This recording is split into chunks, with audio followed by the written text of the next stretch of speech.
안녕하십니까. 살아계신 예수 그리스도의 은혜가 여러분의 삶 가운데 충만하시기를 소원합니다. 오늘은 다니엘서 1장 8절의 말씀입니다. 다니엘은 뜻을 정하여 왕의 음식과 그가 마시는 포도주로 자기를 더럽히지 아니하리라 하고 다니엘서 1장 8절의 말씀입니다. 오늘은 이 말씀을 가지고 하나님을 위해서 뜻을 세우고 결심을 세우는 것에 대해서 살펴보도록 하겠습니다. 장애가 없는 일반인들에게도 쉽지 않은 일이죠. 그런데 한 여성 장애인이 이 바늘구멍 통과하기에 10번째 도전하고 있습니다. 같은 처지의 학생들에게 희망을 주고 싶다는 집념 때문인데요. 박수인 기자가 만났습니다. 뇌성마비 2급인 장혜정 씨는 오늘도 책상 앞에서 하루를 보냅니다. 교사가 되고 싶다는 강한 집념이 10년을 하루같이 혜정 씨를 책상 앞에 붙들었습니다. 유아 때부터 장애와 맞닥뜨린 혜정 씨는 뇌성마비 장애인으로는 처음으로 조선대 사범대 특수교육과를 졸업했습니다. 4학년 때부터 교사의 꿈을 키운 게 올해로 10년째.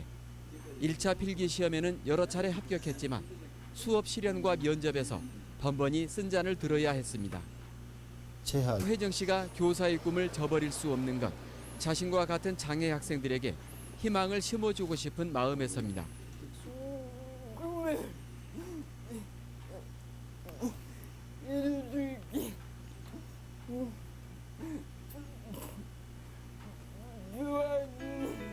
혜정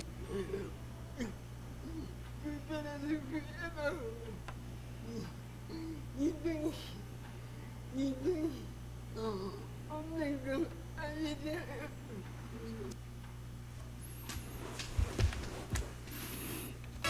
여러분은 어떠한 꿈을 가지고 있습니까? 많은 사람들은 이처럼 꿈을 가지고 살아갑니다. 어떤 사람은 멋진 화가가 되겠다. 어떤 사람은 올림픽에 가서 금메달을 따겠다고. 훌륭한 과학자가 되겠다. 돈을 많이 벌겠다. 다양한 꿈을 가지고 사는데 다니엘은 어떤 꿈을 가졌을까요? 예루살렘 도시가 하나님 앞에 범죄함으로 하나님께서는 예루살렘이 바벨론 제국에 멸망하도록 내버려 두셨습니다. 이는 이스라엘 사람들이 하나님을 섬기지 않고 우상을 숭배하고 하나님을 저버렸기 때문이었습니다. 결국 예루살렘의 많은 사람들은 바벨론으로의 포로로 잡혀가게 되었습니다. 그런데 예루살렘에 사는 소년들 가운데 총명하고 영리한 소년들만 따라 모아서 바벨론 왕이 자신의 신하로 만들기 위해서 그들을 특별히 선출하여서 바벨론에서 일하도록 왕궁학교에서 공부할 수 있는 기회를 주었습니다. 이곳에 다니엘이라는 아주 총명한 소년이 있었고 그의 세 친구 하냐나, 미시엘, 아샤라도 함께 있었습니다. 이들은 정말 하나님을 잘 믿는 아이들이었습니다. 그런데 그들에게는 큰 고민이 생겼습니다. 왜냐하면 우상의 제단에 바쳐진 음식을 먹을 수 없는데 이 왕궁학교에서 음식에 특별히 우상의 제단에 바친 음식을 먹을 것을 강요했기 때문입니다. 그래서 자신을 관리하고 있는 환관장에 찾아갔습니다. 우리는 이런 음식을 먹을 수 없습니다. 왜냐하면 우리는 모세 율법에 따라 정결한 음식만 먹을 것을 하나님 앞에 약속했기 때문입니다. 우리에게 채소만 주십시오. 그러면 우리가 다른 사람보다 더 건강이 될 것입니다. 그렇지만 환관장은 이 소년들이 채소만 먹다가 얼굴이 흉해질까 두려웠습니다. 그렇지만 다니엘은 말하기를 우리가 채소만 먹어도 하나님께서 우리를 도와주셔서 우상 숭배한 음식을 먹지 않고도 건강하다는 것을 우리가 보여주겠습니다. 그래서 다니엘과 세 친구는 우상 숭배한 음식을 먹지 않고 채소만 먹었는데도 얼굴에 윤기가 나고 총명하고 빛나는 외모를 가지게 되었습니다. 그들은 하나님의 말씀대로 살려고 부단히 노력하였던 것입니다. 하나님께서는 또한 다른 사람들보다 사드락과 메삭과 아벳느고와 다니엘에게 10배나 많은 지혜를 주셔서 바벨론에서 위대한 사람이 될 수 있게 해주셨고 다니엘은 그날의 총리가 되는 놀라운 복을 주셨습니다.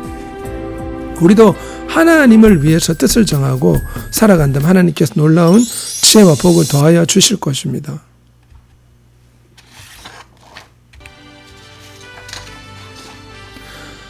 하나님을 위해서 뜻을 세운 다니엘, 사드락, 메삭, 아벳느고에 대해 살펴봅시다.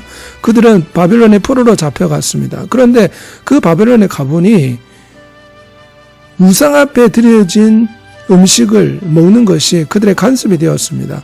하지만 다니엘과 사드락과 메삭과 아벳느고는 하나님을 섬기는 사람들이었기 때문에 우상 앞에 드려진 고기는 먹을 수가 없었습니다. 그래서 마음을 정하고 그 음식을 먹지 않았던 것입니다. 하나님께서는 요셉에게 어릴 때부터 마음을 정하여 훌륭한 사람이 될 수 있도록 꿈을 꾸게 해주셨습니다. 형들이 요셉의 꿈을 듣고 시기 질투하여 결국 애굽의 노예로 팔려갔지만 감옥에서도 하나님이 주신 꿈을 붙잡고 살았기에 하나님은 그로 하여금 애굽의 총리가 되는 놀라운 복을 주셨습니다. 다윗도 어릴 때부터 하나님 향한 꿈을 품고 살았습니다. 뜻이 분명했습니다. 하나님을 찬양하며 기뻐했습니다. 결국 사울왕의 미움을 받고 10년 동안 도망자 생활을 살았지만 늘 하나님을 찬양하며 하나님께서 이스라엘의 왕으로 세워주셨습니다. 솔로몬도 꿈을 품고 하나님 앞에 기도하며 하나님이 그에게 가장 지혜로운 왕이 될 수 있도록 지혜와 총명을 더해 주셨고 성전을 세우게 해주셨습니다. 아사왕도 꿈을 품고 그 당시 나라에 풍만했던 우상들을 다 깨뜨리고 종교개혁을 일으켰습니다. 그랬더니 하나님께서 이 나라에 엄청난 복을 베풀어 주셨습니다. 마틴 루터 역시 캐톨릭 교회가 하나님 앞에 범죄하고 면죄부를 팔아서 돈을 주면 죄가 용서받는다는 잘못된 만행을 저지르고 또한 마리아 우상 숭배를 강요한 캐톨릭에 대해서 95개 방방문을 선포하면서 종교개혁을 단행하게 됩니다. 루터에게는 꿈이 있었습니다. 하나님이 기뻐하시는 교회를 세우자는 꿈이 있었습니다. 그래 오늘날 개신교회가 탄생하게 된 것입니다. 앞을 못 보는 시각장애인이었지만 강요 박사에게 꿈이 있었습니다. 그러기에 하나님의 은혜로 미국에 유학 가게 되고 백악관 차관보까지 오르는 장애인 차관보까지 오르는 놀라운 꿈을 이룰 수가 있었습니다. 이처럼 먼저 하나님을 향한 분명한 꿈이 있어야 됩니다. 그리고 다니엘과 사드락과 메삭과 아벳느고는 하나님을 기쁘시게 하는 행동을 하였습니다. 그들은 우상 앞에 드려진 제물을 10일 동안 먹지 않았습니다. 행동으로서 우리는 하나님을 섬긴다는 것을 보여주기 위해서 채소만 먹었음에도 하나님께서 그들의 얼굴에 빛이 나게 하고 더 건강하게 복을 주신 것입니다. 우리는 우상 숭배하지 말아야 됩니다. 하나님보다 텔레비전, 컴퓨터 게임을 더 사랑하면 그것이 바로 우상 숭배가 되는 것입니다. 우리는 하나님 앞에서 찬양하며 기도하며 말씀을 읽는 행동을 해야 됩니다. 이것이 정말 하나님을 기쁘시게 해드리는 것입니다. 믿음 행동을 해야 됩니다. 10살 때부터 낮에는 공장에서 일을 하고 밤에는 학교를 다니며 공부를 해야만 했다. 꼭 복음의 전함에 살고 싶어. 안녕. 어디 가고 있어? 교회 예배 드리러. 다 함께 나오셔서 하나님께 감사의 헌금을 드리도록 하겠습니다.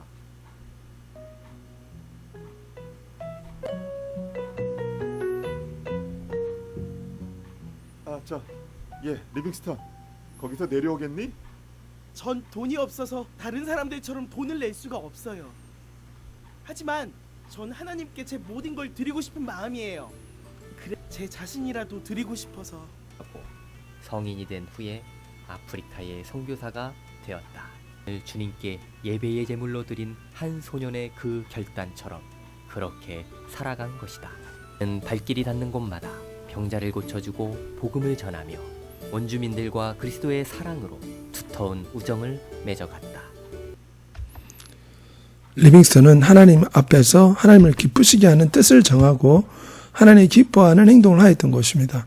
오늘 우리는 하나님을 기쁘게 하는 뜻을 세우고 하나님이 기뻐하는 행동을 했던 다니엘과 세 친구 이야기에 대해 살펴보았습니다. 기도하겠습니다. 사랑이 많으신 아버지 하나님, 다니엘과 세 친구는 하나님 앞에서 하나님이 기뻐하시는 뜻을 먼저 세우고 하나님이 기뻐하시는 행동을 함으로 하나님의 큰 복을 받았습니다.